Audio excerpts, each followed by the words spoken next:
કારણ કે ભગવાન આ લોકમાં આવ્યા, એમને મંદિરોનો આદેશ આપણને આપ્યો છે કે ઉપાસના રહેવા સારું મંદિરો કરવા. અને એ દેવ મહારાજે પછી બધા મંદિરો કર્યા છે લઈને એ વાત કરીને, અને એ પ્રમાણે આ મંદિરો શાસ્ત્રી મહારાજ પણ કર્યા છે. અને યોગી બાપાનો આદેશ છે મંદિર મોટું થશે એટલે થાય છે.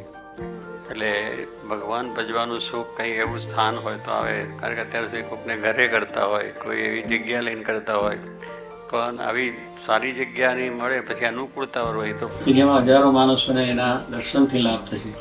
કારણ કે ભગવાનના મંદિરો જે થાય છે એ પથ્થરો એ પથ્થર નથી, એમાં પણ ચૈતન્ય છે.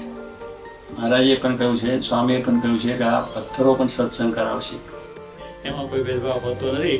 એટલે આ મંદિર પણ એક આપણું સનાતન હિન્દુ વૈદિક ધર્મને અનુસરીને એવું સુંદર મંદિર બનશે જે ભગવાન સ્વામિનારાયણના આદેશો એની અંદર સંપૂર્ણ રીતે છે. અને એ સાથે સાથે આપણા બીજા અવતારી પુરુષો જે થયા છે એમની પણ સ્થાપના થશે. એ એક આપણો હિન્દુ ધર્મનો વારસો છે. એ વારસો વધારે આપણે દ્રઢ કરવા અને વધારે એનો લોકોના સમક્ષ આપણે આપી શકીએ એ માટે આવા સ્થાનો છે. મંદિર છે એ મનને શાંત કરવા માટેની વસ્તુ છે. કારણ કે મંદિરની અંદર જે ભગવાન બિરાજે છે એનાથી સર્વને શાંતિ એમ મળે છે.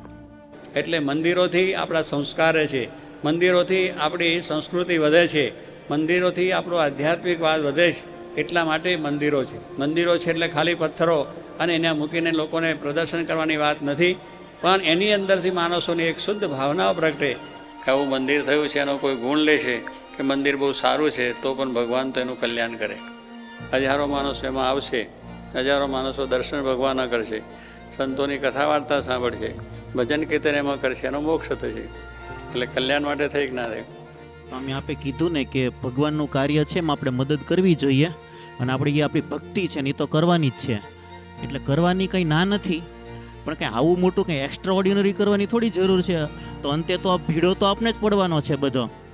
એક્સ્ટ્રાઓર્ડનરી ભગવાન એક્સ્ટ્રાઓર્ડનરી છે, એટલે એમના માટે બધું કરવું પડે, એક્સ્ટ્રાઓર્ડનરી કરવું પડે. સામાન્ય